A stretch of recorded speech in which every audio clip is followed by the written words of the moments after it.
Dưới tán rừng rậm rạp bậc nhất hành tinh Amazon, cuộc sống luôn bị chi phối bởi quy luật nghiệt ngã, kẻ mạnh sinh tồn. Từ những con trăng khổng lồ ẩn mình dưới mặt nước, đến đàn báo đốm lặng lẽ rình rập trong bóng tối mỗi bước đi, mỗi hơi thở đều có thể là lần cuối. Amazon hoang dã và những cuộc chiến sinh tồn ở rừng rậm sẽ đưa bạn bước vào thế giới sống động, nơi bản năng, mưu lược và sức mạnh được đặt lên bàn cân. Hãy cùng khám phá những trận chiến kịch tính, những pha rượt, đuổi nghẹt thở và sự kiên cường phi thường của các loài sinh vật nơi đây. Chào mừng đến với Amazon và những bóng ma đầm lầy chiến đấu để sinh tồn. Amazon, nơi sự sống hít thở trong sương mù và bóng tối. Không khí đặc quánh mùi đất ẩm ướt và lá mục nát bị xé toạc bởi tiếng ríu rít của hàng triệu loài côn trùng.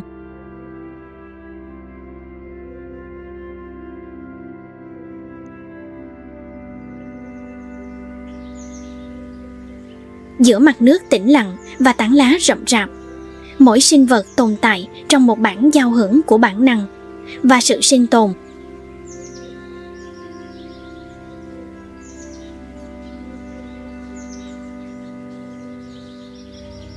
Mỗi chuyển động, dù nhỏ đến đâu, cũng có thể là khởi đầu của sự sống hoặc kết thúc của một kẻ săn mồi.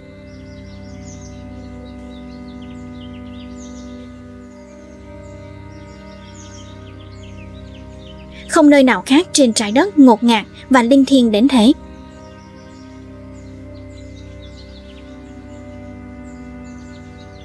Amazon không chỉ là một khu rừng, mà là một nhịp đập cổ xưa vẫn đang âm thầm giữ cho hành tinh này tồn tại.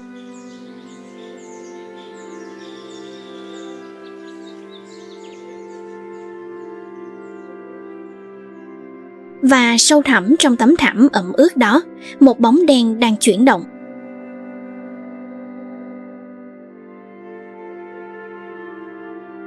Không phải thú dữ, không phải chim săn mồi, mà là một truyền thuyết không có chân. Con trăng Nam Mỹ Anaconda ẩn mình giữa lớp bùn dày và rễ cây chằng chịt. Nó trông như một mạch máu giữa đầm lầy.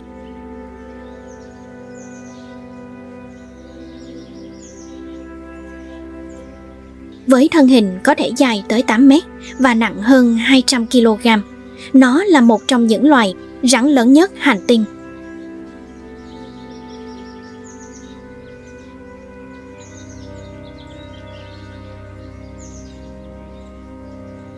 Lớp da xanh thẫm với những đốm đen khiến nó gần như vô hình trong làn nước đục ngầu.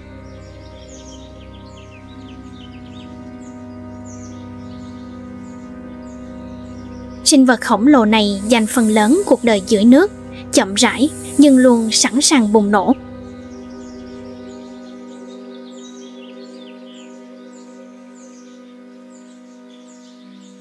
Lưỡi chẻ đôi của nó liên tục đưa vào và rút ra, nếm thử từng phân tử trong nước, cảm nhận mùi vị của mọi sinh vật đến gần.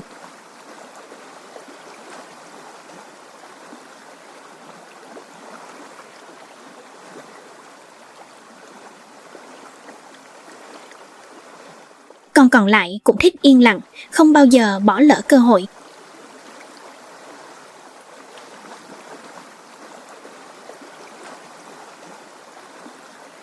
Trong một thế giới mà cả hai đều là những kẻ săn mồi đỉnh cao, đôi khi chỉ cần một cái bóng lướt qua cũng đủ để thay đổi vị trí của con ở trên và con ở dưới.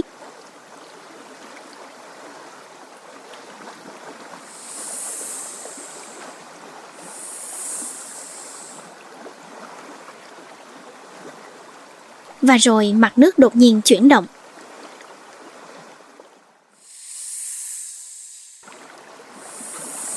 Từ vũng bùn tĩnh lặng, một con trăng Anaconda trưởng thành bất ngờ trồi lên.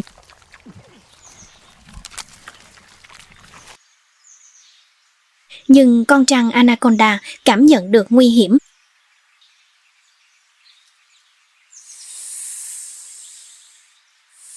Nó lặng lẽ quay đầu, tát mặt nước. Một cú đớp mù sương giữa sự yên lặng ngột ngạt. Trong thế giới ngập nước dày đặc của rừng Amazon, không phải cuộc tấn công nào cũng kết thúc bằng chiến thắng.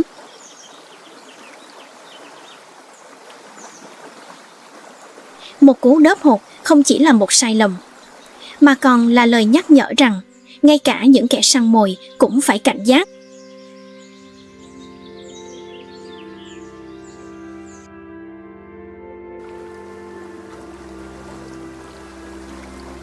Con trăng Anaconda không lao vào nguy hiểm. Nó lặng lẽ rút lui. Sự sống còn đôi khi là chờ đợi thời điểm hoàn hảo.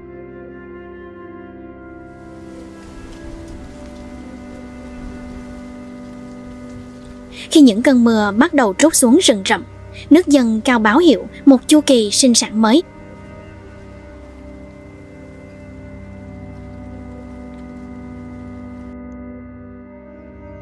Trong đầm lầy yên tĩnh, con cái phát ra một tín hiệu sinh học, và chẳng mấy chốc, nhiều con đực vi đi theo dấu vết của nó.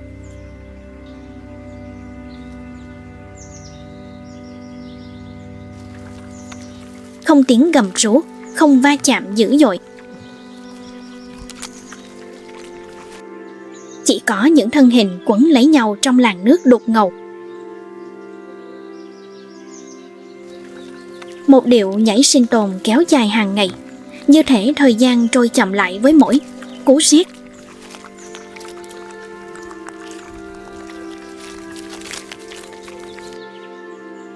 Sau đó không còn tổ, chẳng còn gì phải lo lắng. Con trăng cái để trứng trong gỗ mục và lá cây.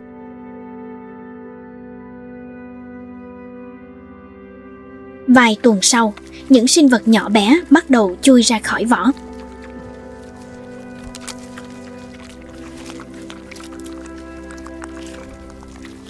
Chúng được sinh ra trong bóng tối. Không ai chỉ đường. Không tiếng gọi, chúng không khóc, cũng không chờ đợi. Chúng là những đứa con của rừng rậm, đơn độc giữa thế giới tăm tối ngay từ hơi thở đầu tiên.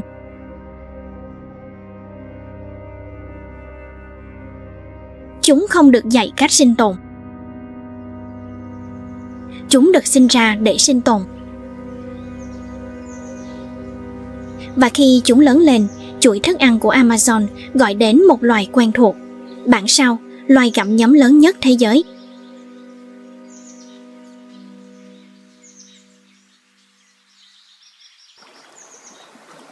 Một cư dân hiền lành của những bãi lau sậy ven sông. Với đôi tay nhỏ, đôi mắt hiền lành và thân hình nặng nề như một chiếc thuyền nhỏ phủ đầy lông nâu.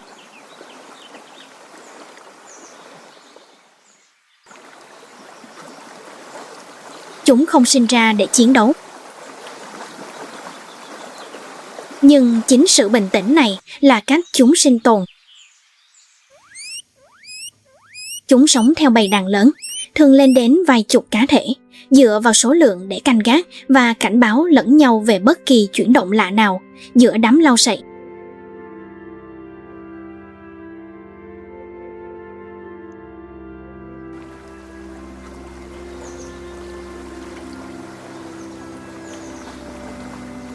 Chúng gặm cỏ, ngâm mình trong nước hàng giờ, tạo nên những khoảnh khắc yên bình, hiếm hoi giữa khu rừng hung dữ.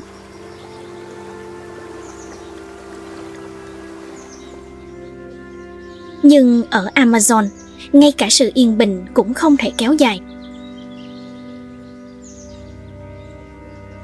Một buổi chiều oi bức, một đàn gặm nhấm khổng lồ từ từ rời bãi cỏ rậm rạp bên hồ, hướng về phía mặt nước.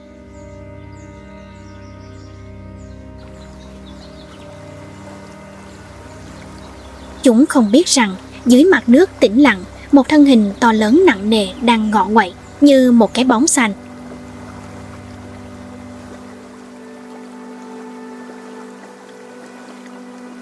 con trăng không hề vội vã. Nó bò dọc theo đáy bùn, từng cơ bắp cuộn tròn chuyển động nhịp nhàng như một dòng suối vô hình.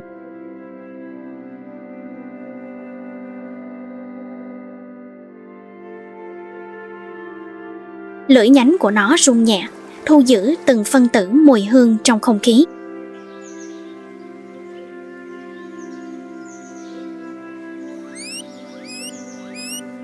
Đôi mắt lạnh lùng ngước lên vừa đủ để quan sát, nhưng không làm xáo trộn dòng nước.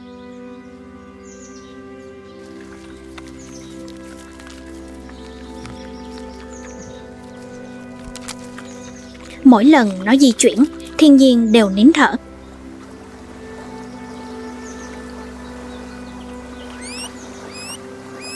Không âm thanh, không gợn sóng. Chỉ có một sự chắc chắn chết người bao trùm không gian.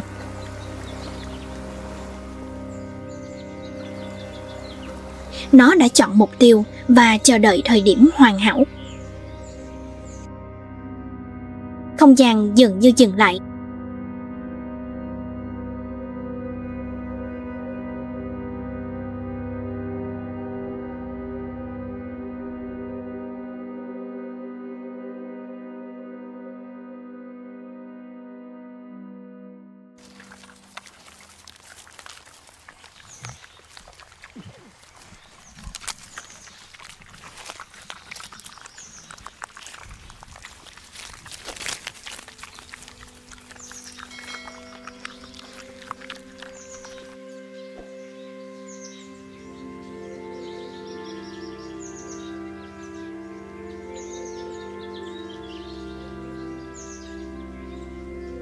Trên tán cây kipop khổng lồ, nơi những tia nắng hiếm hoi xuyên qua lá cây, là vương quốc của những loài vật tinh nghịch nhất trong rừng rậm. Loài khỉ Amazon, đặc biệt là khỉ rú và khỉ Saki.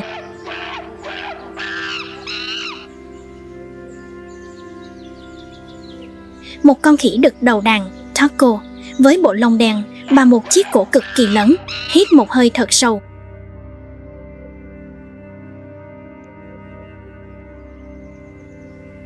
Một giây sau, cả khu rừng vang vọng tiếng gầm rú vang xa hàng dặm, như một lời tuyên bố hùng hồn về chủ quyền đối với tất cả kẻ lạ.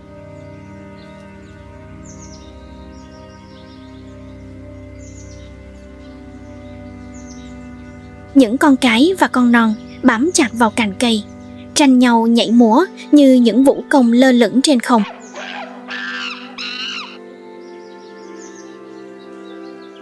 Chúng ham chơi nhưng luôn cảnh giác, nguy hiểm có thể đến từ bất cứ đâu.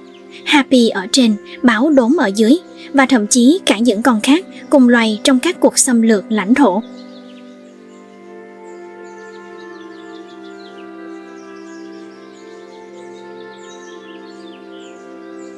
Ở phía dưới khu rừng, một con khỉ đực Nam Mỹ nặng 220 pound lặng lẽ bước đi trên mặt đất lầy lội.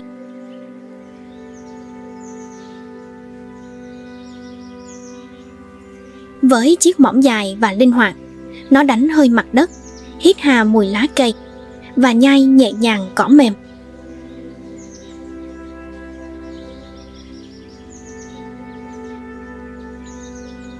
Một loài động vật ăn cỏ hiền hòa, nhưng lại sống trong nỗi sợ hãi, thường trực trước móng vuốt của báo đốm.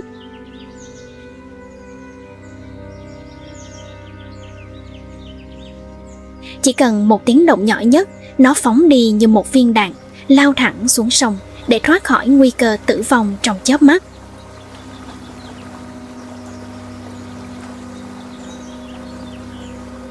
Khi bóng tối buông xuống bờ sông, nơi cái chết vừa giáng xuống, tiếng chim Capia trên rừng mưa Amazon bỗng bừng sáng một thế giới khác, một thế giới của sắc màu và tiếng hót.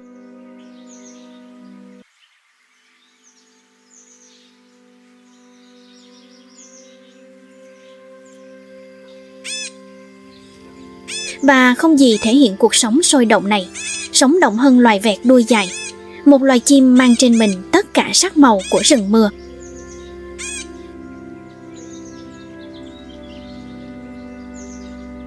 Một cặp vẹt đuôi dài, đực và cái dang rộng đôi cánh giữa những đám mây thấp. Bộ lông của chúng rực rỡ như được vẽ bằng tay, đỏ tươi như lửa, xanh ngọc lục bảo như dòng sông.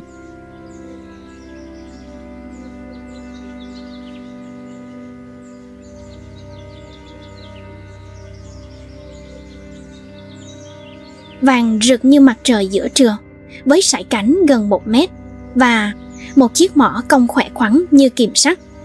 Chúng bay thành từng đôi, hót những bài hát to. The Te vừa là phương tiện giao tiếp, vừa là lời tuyên bố lãnh thổ.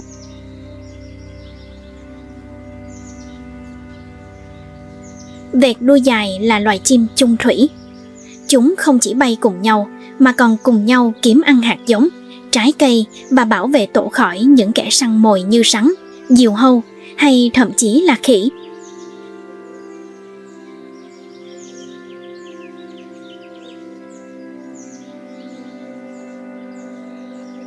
Khi hoàng hôn buông xuống khu rừng nhiệt đới Amazon cổ xưa, sương mù dần tan biến trên mặt nước và một khung cảnh kỳ diệu bắt đầu hiện ra trên bờ sông dốc đứng.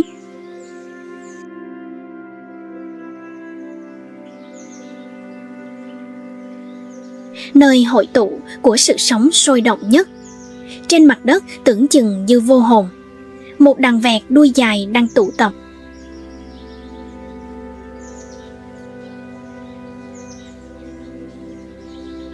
Từ khắp mọi ngóc ngách của khu rừng, hàng trăm con vẹt rực rỡ sắc màu đỏ, xanh lá cây, vàng và tím bay ngang qua như một cơn lốc màu sắc.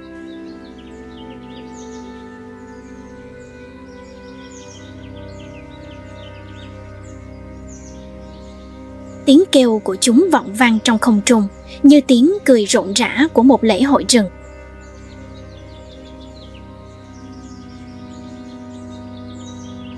Đây không phải là thời điểm để tán tỉnh, cũng không phải để xây tổ. Đó là một nghi lễ cổ xưa, kỳ lạ, nhưng rất quan trọng cho sự sinh tồn của chúng.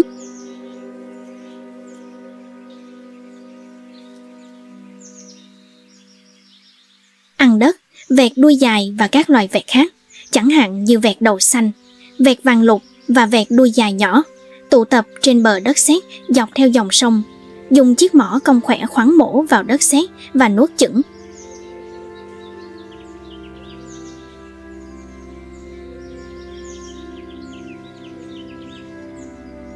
Hành vi kỳ lạ này có vẻ vô nghĩa, nhưng thực ra lại là một chiến lược sinh tồn hoàn hảo. Đất sét giúp trung hòa các độc tố tự nhiên có trong trái cây dại mà chúng ăn. Những độc tố này, nếu không được xử lý, có thể đầu độc các loài chim.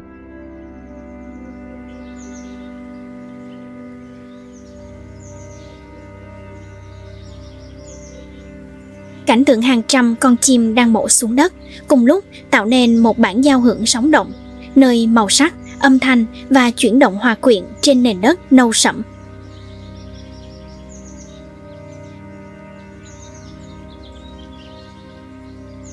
Chúng bay vút lên, thay đổi vị trí và gọi nhau bằng ngôn ngữ riêng trên không trung, tạo nên một trong những cảnh tượng ngoạn mục và độc đáo nhất trong rừng mưa Amazon.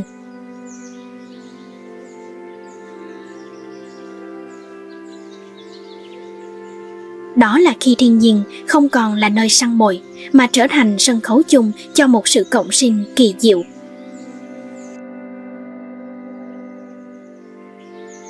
Và rồi, sau khi ăn no đất, cả đàn vẹt đuôi dài vỗ cánh bay đi, từng cặp trở về, tán rừng, để lại một lớp đất bị xáo trộn nhưng đáng kể, bằng chứng của một hành vi tiến hóa kỳ lạ nhưng thông minh.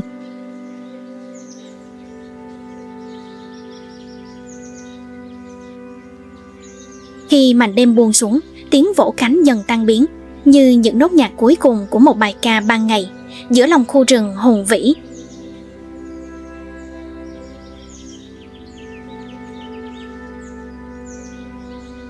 Khi mặt trời lên cao, phản chiếu lấp lánh trên mặt sông Amazon mênh mông, cả khu rừng dường như được bao phủ bởi vàng.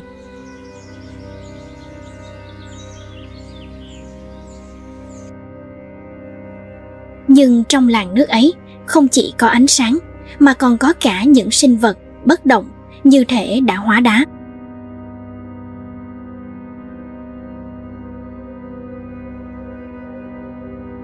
Không khí vẫn trong lành dưới ánh nắng giữa trưa.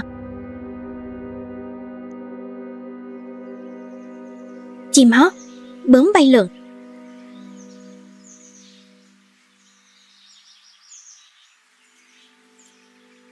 Nhưng một vị vua đã bị lật đổ. Amazon, một thế giới sống động, nguyên sơ và đầy mâu thuẫn.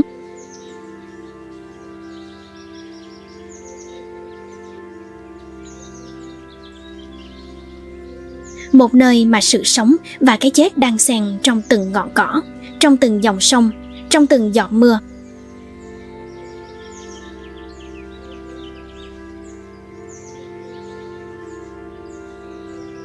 Nhưng vẻ đẹp này đang dần lụi tàn. Hàng năm, hàng ngàn hecta rừng nhiệt đới Amazon bị phá bỏ để phục vụ nông nghiệp, khai thác gỗ và phát triển đô thị.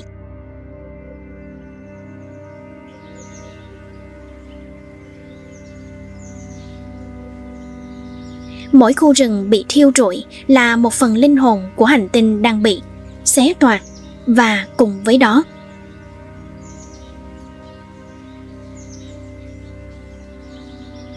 các loài sinh vật như trăng anaconda khổng lồ, cá sấu caiman, vẹt macaque, capiaris và rái cá khổng lồ đang dần biến mất trước khi con người có thể hiểu hết về chúng.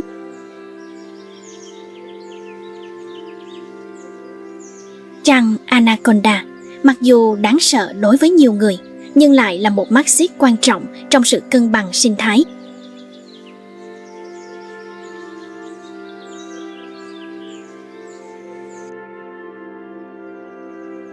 Chúng kiểm soát quần thể động vật ăn cỏ, ngăn chặn sự bùng nổ dân số và giữ hệ sinh thái rừng nguyên vẹn.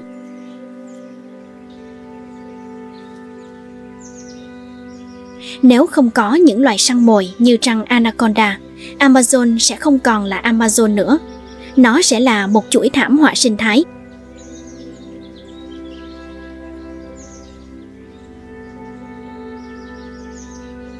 Ngày nay, các tổ chức bảo tồn địa phương và quốc tế đang nỗ lực bảo vệ khu rừng này bằng cách thiết lập các khu dự trữ sinh quyển, giáo dục cộng đồng bản địa, sử dụng công nghệ vệ tinh để theo dõi nạn phá rừng và đưa kiến thức về rừng đến trường học.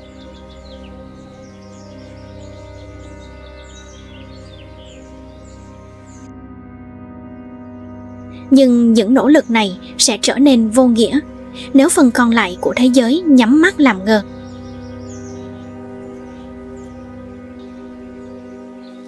Chúng ta không thể cứu rừng Amazon bằng súng đạn, ban nhạc hay lòng thương hại thoáng qua.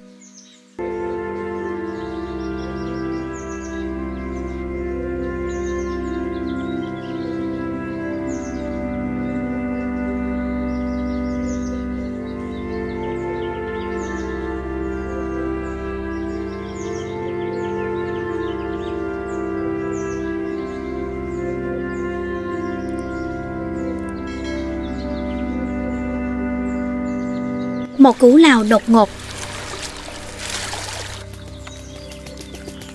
Nước bắn tung tóe. Một con capybara kêu lên, chết lặng.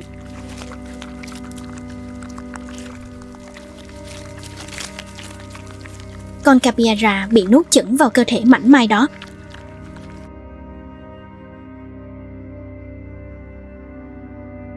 Sự sống bị xóa nhòa trong yên lặng. Khi nước lắng xuống, những con cá sấu capybara đã rời đi.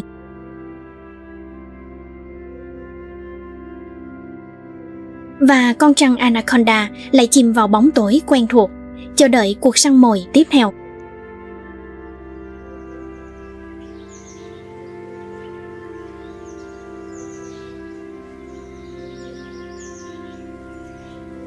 Nhưng Amazon chưa bao giờ chỉ có một kẻ săn mồi.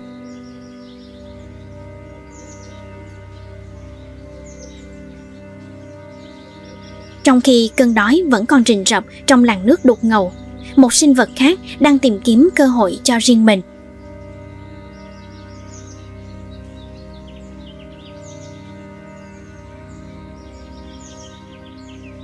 Trên một nhánh sông hẹp chảy vào đầm lầy, một con cá sấu non đã rời tổ vài tháng trước lặng lẽ cắt xuyên qua dòng nước.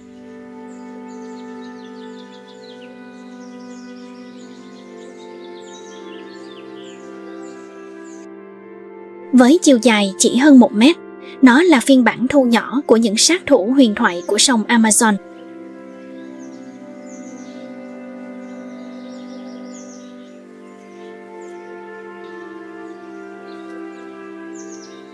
Nhưng bản năng của nó không hề nhỏ bé và cơn đói không chờ đến khi trưởng thành.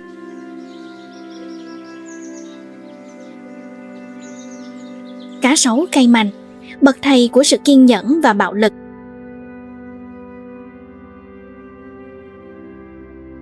Chúng là những hóa thạch sống, chứng kiến hàng triệu năm tiến hóa không ngừng nghỉ.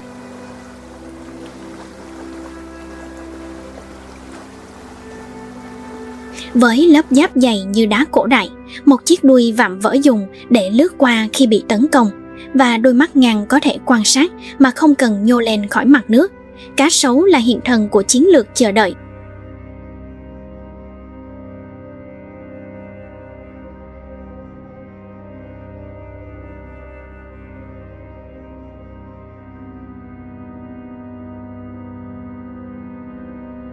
Kẻ săn mồi này có thể nằm bất động hàng giờ dưới bùn, sống sót trong điều kiện khắc nghiệt.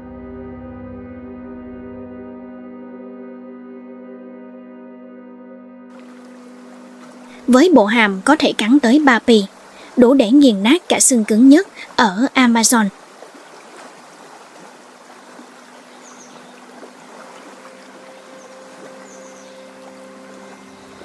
Trên mặt nước lấp lánh trong ánh chiều tà, con rắn Anaconda lướt đi lặng lẽ, cơ thể nó trườn đi như một dải lụa đen.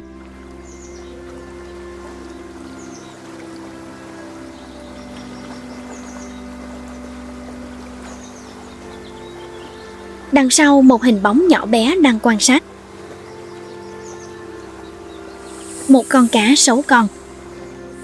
Đôi mắt non nớt của nó dõi theo chuyển động, nửa mê hoặc nửa thận trọng.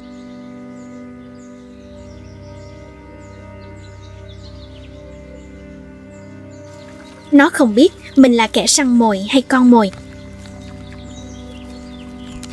Không khí dường như đặt lại chỉ bởi tiếng tim đập thình thịch và sự im lặng bao trùm.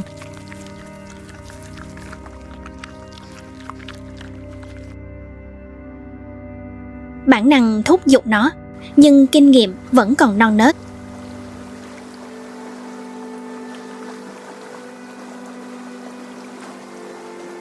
Rồi đột nhiên, chú cá sấu con lao về phía trước.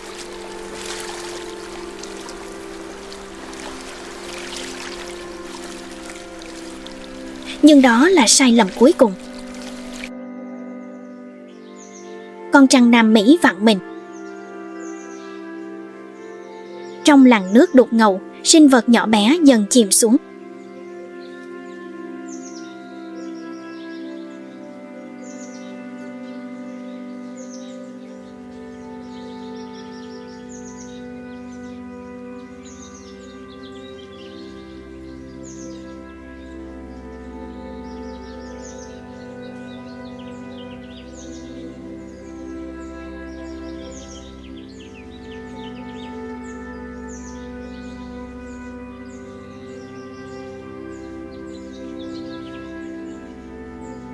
Một khoảng lặng trở lại. Mặt nước lại yên bình. Nhưng bên dưới, một kẻ chiến thắng đang thắt chặt thêm một mắt xích nữa trong chuỗi sinh tồn của Amazon.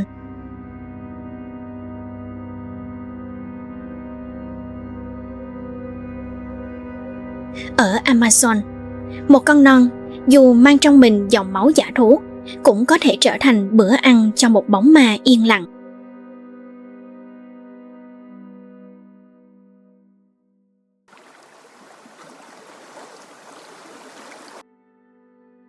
Nhưng trong chuỗi tàn khốc của Amazon, không sinh vật nào thực sự an toàn.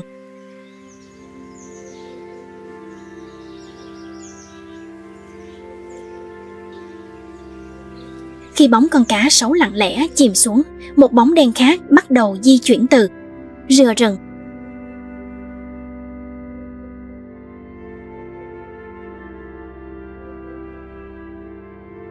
Báo đốm, loài săn mồi hung dữ và đơn độc nhất Nam Mỹ.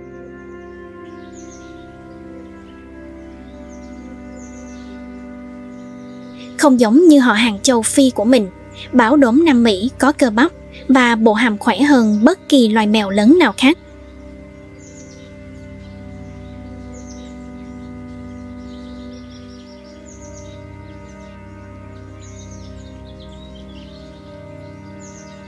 Lưng nó điểm xuyết những đốm hoa thị hòa lẫn vào ánh sáng lung linh giữa những tán cây.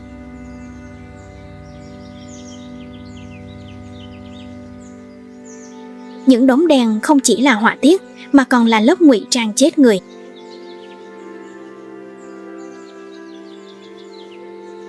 Bộ lông vàng óng của nó điểm xuyết những đốm hoa thị đen tuyền, tạo nên lớp ngụy trang hoàn hảo trong bóng râm và ánh sáng mặt trời của khu rừng thưa thớt.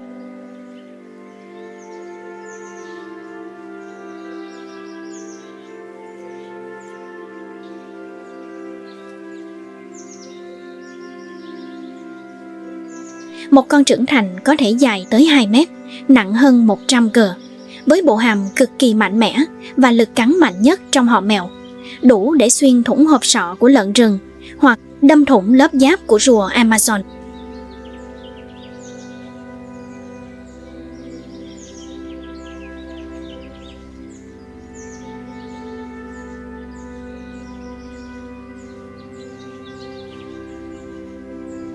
Là loài động vật sống đơn độc, báo đốm không săn mồi theo bầy đàn hay theo đàn.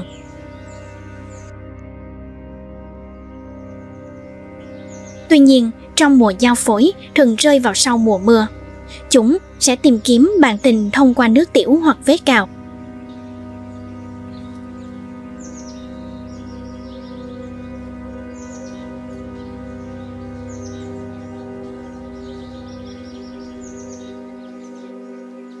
Và khi báo đốm cái vào mùa giao phối, nó thường chọn một nơi hẻo lánh để sinh 2 hoặc 3 con.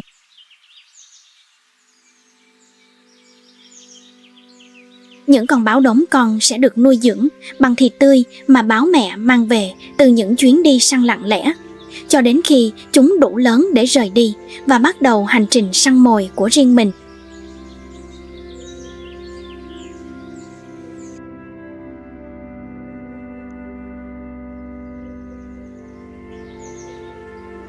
Báo đốm săn mồi trong yên lặng. Chúng có thể bơi qua sông, trèo cây, ẩn núp trong cỏ cao và tấn công từ bất kỳ điểm mù nào.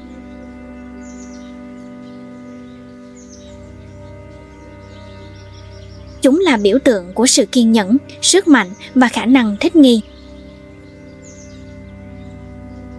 Báo đốm là loài mèo lớn săn mồi duy nhất thường xuyên săn mồi dưới nước, khiến chúng trở thành đối thủ tự nhiên của cả cá sấu và trăng anaconda.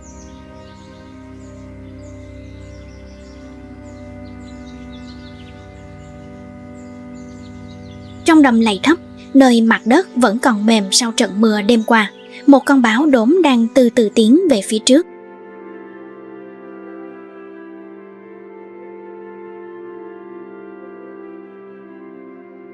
Nó dừng lại, cách đó vài mét.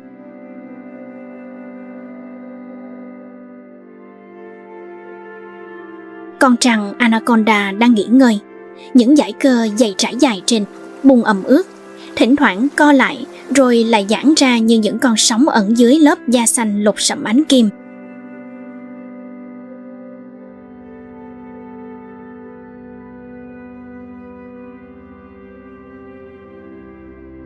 Nó dường như vừa ăn no xong. Nó di chuyển chậm rãi. Nhưng trong tự nhiên, khoảnh khắc yên bình đó là một mối nguy hiểm tiềm tàng.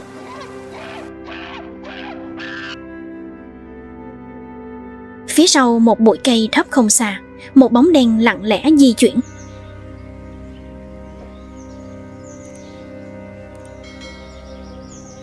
Không tiếng bước chân, không hơi thở gấp gáp, chỉ có đôi mắt vàng sáng lặng lẽ quan sát từng chuyển động nhỏ nhất.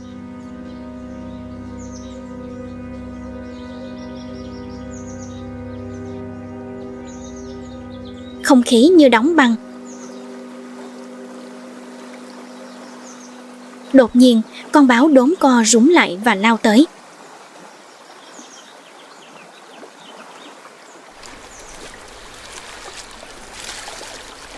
Vì đây là trên cạn, con trăng Anaconda không thể chống lại con báo đốm này.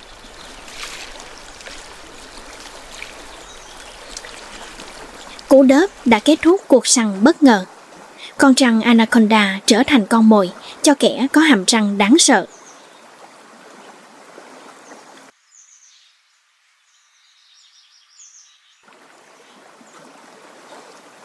Tất cả đều yên lặng. Không âm thanh, không hơi thở, chỉ có bùn đất lặng lẽ chứng kiến sự chuyển đổi định mệnh.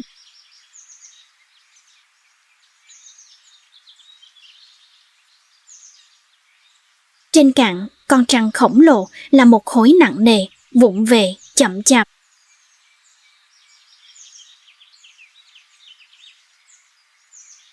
Từng là kẻ săn mồi thống trị dưới nước, giờ đây bất lực trước sự chính xác, lạnh lùng của một kẻ giết người khác.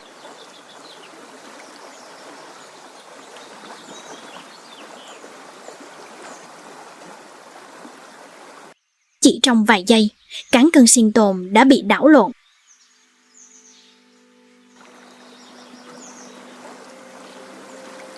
Rừng Amazon không chọn kẻ mạnh nhất. Nó chọn ra kẻ mạnh nhất. Ở một vùng đất nơi sự sống bị thử thách từng giây, nơi sự sống uốn cong dưới tán cây và mỗi hơi thở có thể là hơi thở cuối cùng, những sinh vật như trăng Anaconda đã tiến hóa không chỉ để sinh tồn mà còn để thống trị trong yên lặng.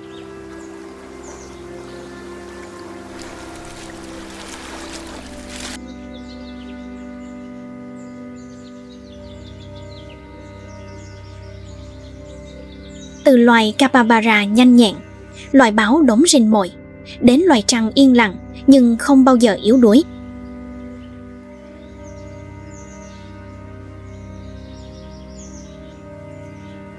Mỗi sinh vật ở đây là một câu trả lời khác nhau cho cùng một câu hỏi: làm thế nào để sinh tồn trong một thế giới không có chỗ cho sai lầm?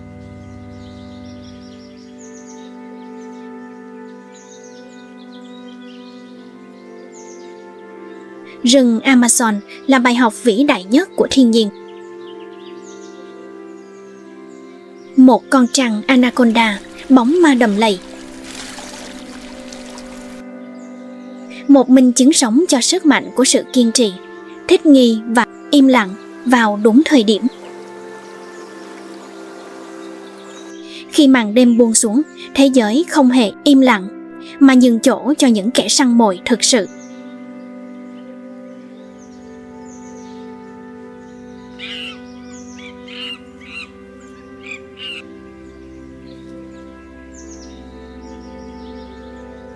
Đây là một trong những hệ sinh thái phức tạp và đa dạng nhất trên trái đất, nơi sự sống và cái chết chỉ cách nhau một hơi thở.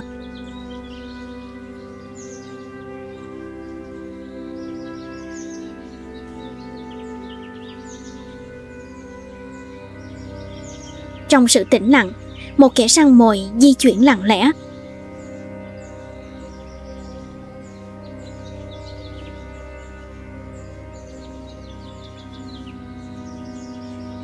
Báo đốm là loài mèo lớn nhất châu Mỹ, không cần tiếng gầm để khẳng định sức mạnh.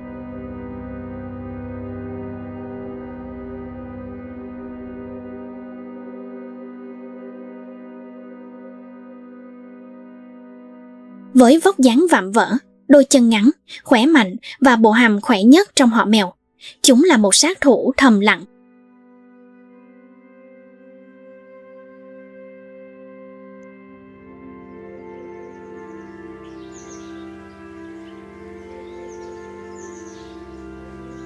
Những đốm màu hồng trên da không chỉ để ngụy trang, mà còn là biểu tượng của một thợ săn lão luyện.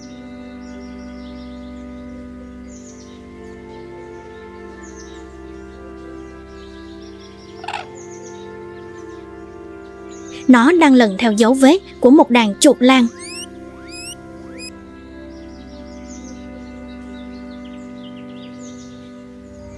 Gió thổi thuận chiều giúp việc săn mồi dễ dàng hơn.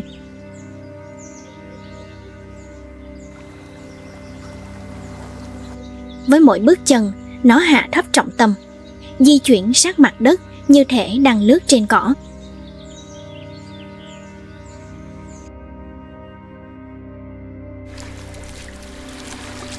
Cách bờ sông không xa, một đàn chuột lang đang thong thả gặm cỏ và ngâm mình trong làn nước mát lành.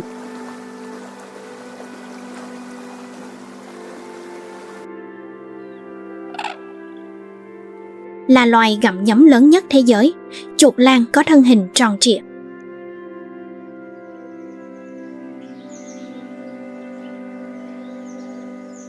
Chân ngắn và lối sống bán thủy sinh gắn liền với đầm lầy và sông ngòi.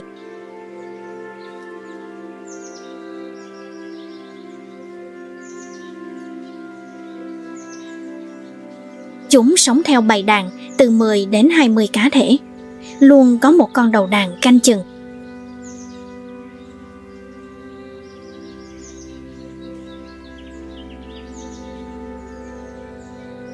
Với mắt và mũi hướng lên trên đầu, chúng có thể quan sát xung quanh khi đang lặn và nhanh chóng lặn xuống để thoát khỏi nguy hiểm.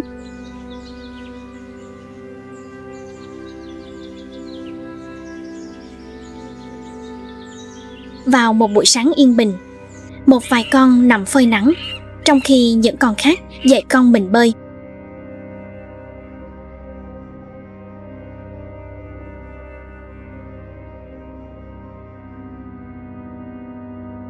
Những âm thanh nhẹ nhàng vang lên như lời trấn an rằng mọi thứ đều an toàn, ít nhất là lúc này.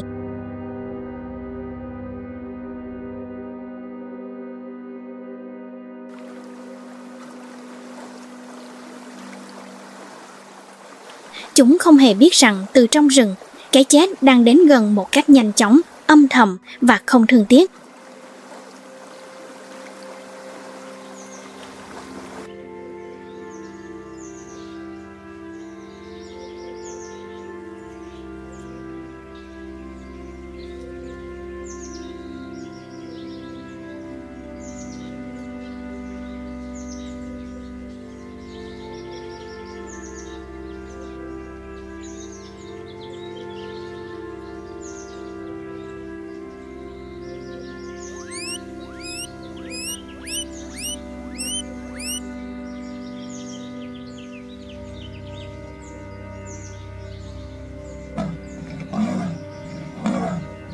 Đột nhiên một đàn đốm đen lao đến, báo đốm săn chuột lang nước về phía trước.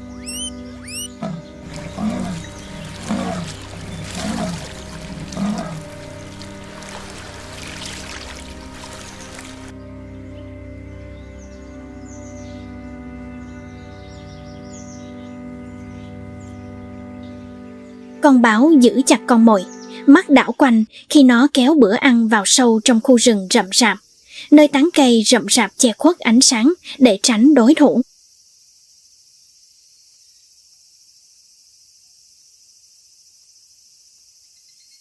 Bên dưới mặt nước phẳng lặng, một chuyển động nhẹ nhàng lướt qua lớp bèo tấm dày. Không phải gió.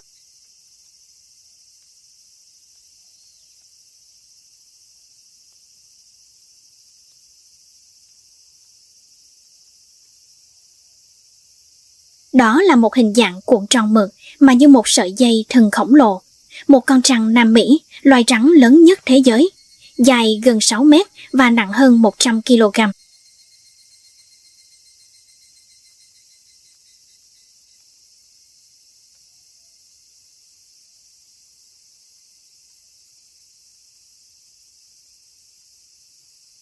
Nó nằm bất động, đôi mắt gần như hòa vào làn nước đục ngầu.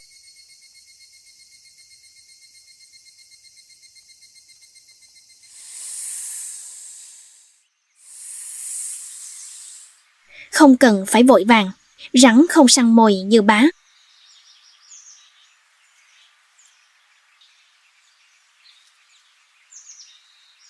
Nó chờ đợi, và khi thời cơ đến, nó sẽ siết chặt đến mức không còn sự sống nào sót lại.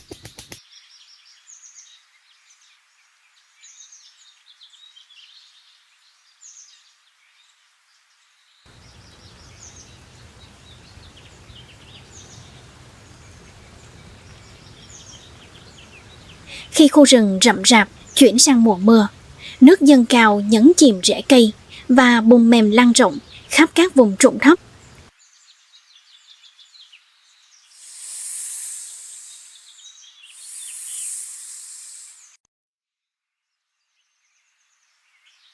Đây là lúc mùa sinh sản của loài rắn Anaconda bắt đầu. Trong thế giới của chúng, giao phối không phải là một sự lãng mạn, mà là một cuộc vây hãm sinh học.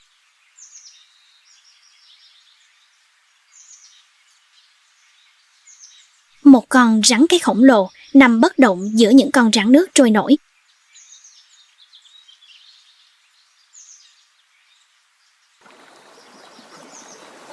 Pheromone mà nó tiết ra trôi theo dòng nước, thu hút hàng chục con đực từ khắp mọi hướng.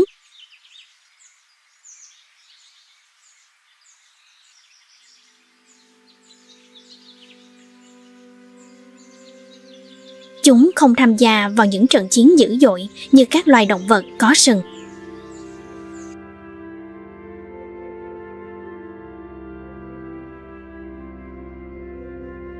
Thay vào đó, chúng bám chặt vào cơ thể con cái, tạo thành một quả cầu giao phối sống động, có thể kéo dài hàng giờ, thậm chí hàng ngày.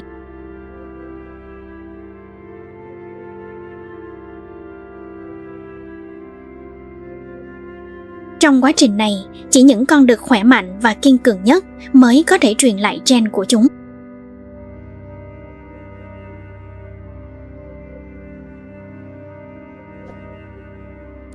Đây là một hình thức chọn lọc khắc nghiệt, sự im lặng và cái ôm chặt chẽ.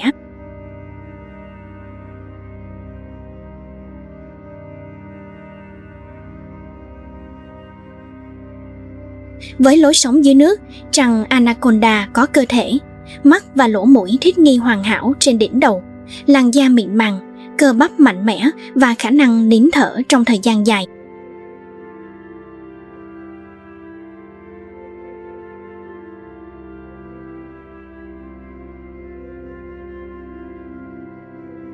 Điều này cho phép chúng dễ dàng phục kích con mồi từ vùng nước đục ngầu, nơi ít loài vật nào dám mạo hiểm sau khi giao phối.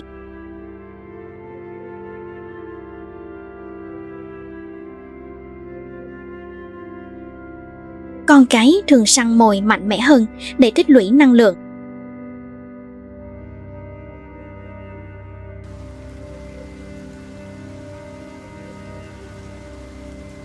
Sau thời gian mang thai lên đến 6 tháng, chúng sinh ra trung bình từ 20 đến 40 con non, là những sinh vật nhỏ bé, nhưng đã sở hữu bản năng sát thủ được thừa hưởng từ mẹ.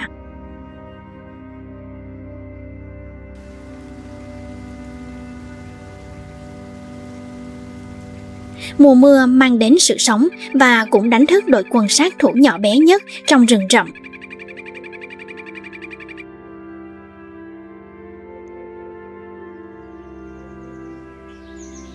Từ lớp lá mục nát, một dòng suối đen kịt trào ra. Kiến quân đội.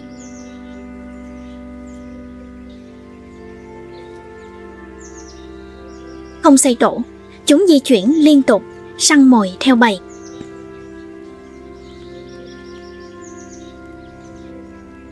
Mỗi cá thể là một mắt xích hoàn hảo trong chuỗi, giao tiếp thông qua pheromone và phối hợp không cần mệnh lệnh.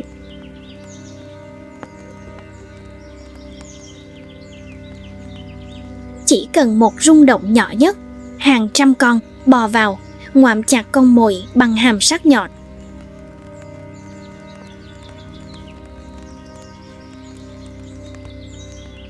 Chỉ trong vài phút, một con nhện to bằng bàn tay bị thu nhỏ, lại thành một cái vỏ rỗng.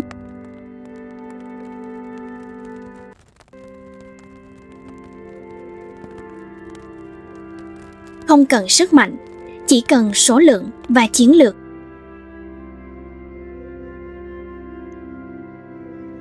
Đó là cách những sinh vật nhỏ bé này chinh phục cả khu rừng.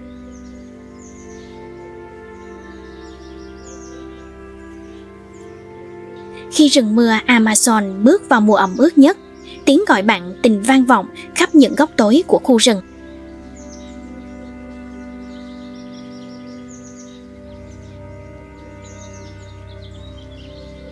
Đó là mùi giao phối của báo đốm.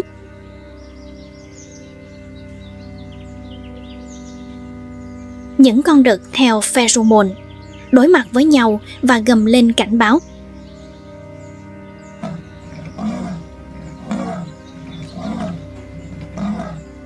Việc giao phối diễn ra mãnh liệt trong vài ngày.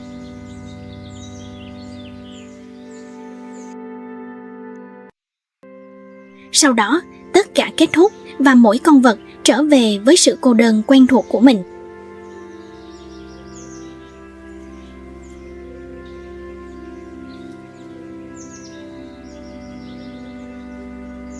Bầy báo đắm chìm vào sự cô độc của khu rừng theo bản năng sinh tồn của chúng.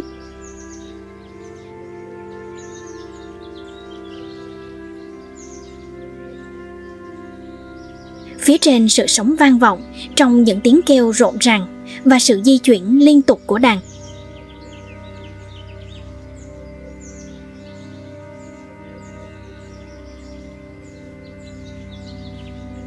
Giữa những cành cây rậm rạp, khỉ mũ nhảy và đu từ cành này sang cành khác như một bản giao hưởng của sự phối hợp.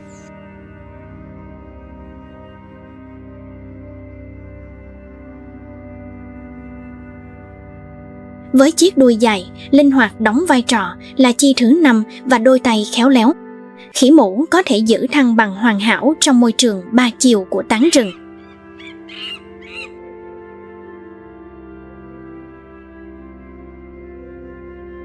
Khỉ mũ cũng nổi tiếng với trí thông minh đặc biệt.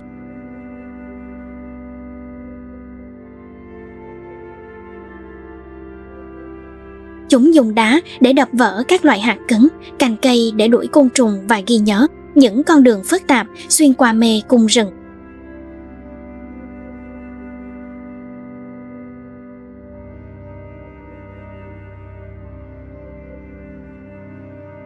Những con non học hỏi từ những con lớn hơn, và việc truyền đạt kiến thức là nền tảng cho sự sống còn của cả đàn.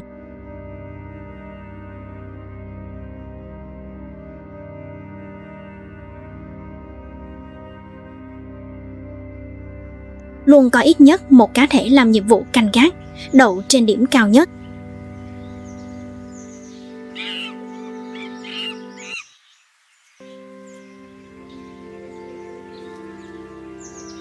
Để canh chừng những kẻ săn mồi.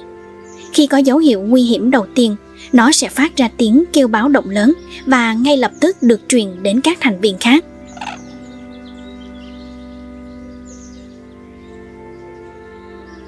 Trong chớp mắt, cả đàn chim biến mất như chưa từng xuất hiện.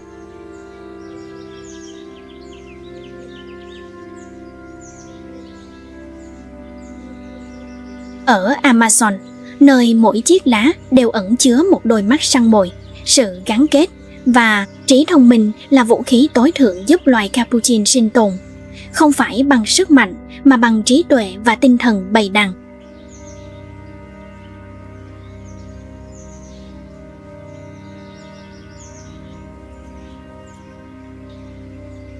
Từ trên đỉnh tán rừng, nơi chỉ vài tia nắng xuyên qua lớp lá dày, một bóng đen khổng lồ lặng lẽ lướt qua không trung.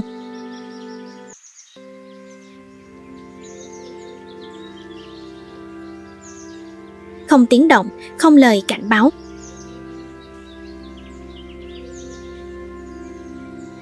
Chỉ một cơn gió rít lên như một lời cảnh báo vô hình.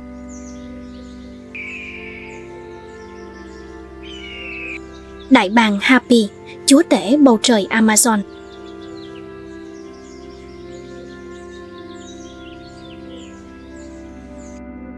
Với sải cánh hơn 2 mét và móng vuốt dài như gấu, Hapi không cần phải tấn công theo bầy đàn.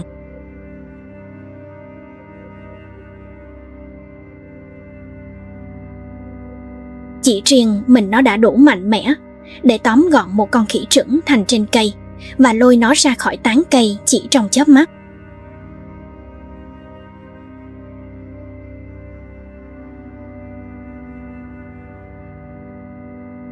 Đôi mắt của nó sắc như dao, xuyên qua tán cây để định vị con mồi chỉ bằng một chuyển động nhỏ nhất.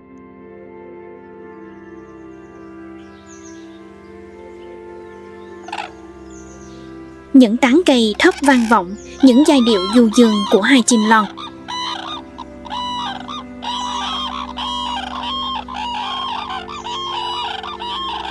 Những chiếc mỏ khổng lồ đầy màu sắc của chúng trông nặng nề, nhưng lại rỗng ruột và nhẹ đến kinh ngạc.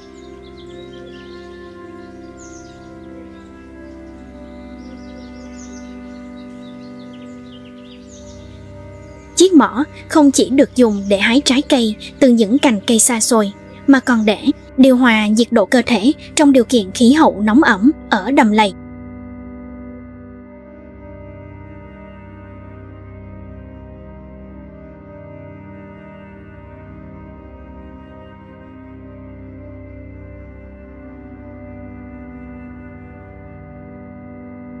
Những chú chim Jacana bước đi uyển chuyển trên lá sen nhờ những ngón chân dài bất thường, như thể chúng sinh ra để lướt trên mặt nước.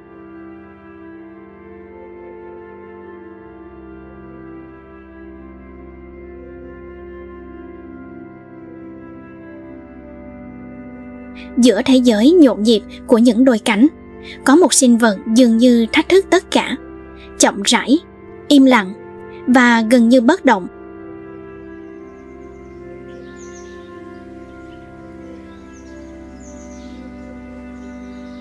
Trên một cành cây phủ đầy rêu, một hình thù màu xám bám chặt vào gỗ, di chuyển từng mm một như thể thời gian đã mất hết ý nghĩa.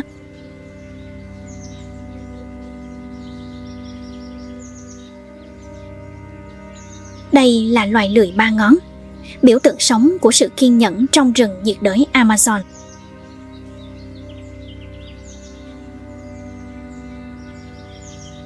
Với móng vuốt cong và cơ bắp yếu ớt, lười không thể chạy hay chiến đấu.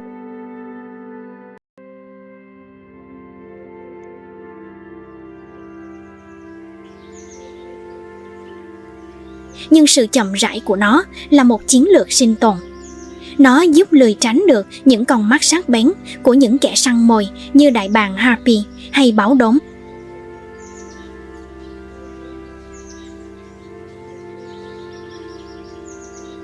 Ngay cả bộ lông của nó cũng mọc rêu, tạo nên sự ngụy trang hoàn hảo giữa những thân cây phủ đầy licanco.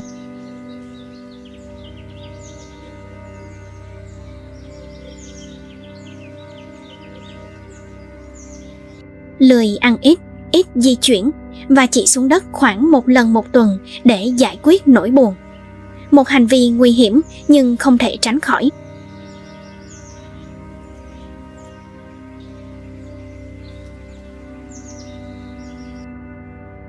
Mặc dù vậy, chúng đã sống sót qua hàng triệu năm tiến hóa nhờ nhịp sống chậm rãi và sự thích nghi thụ động với một thế giới nguy hiểm.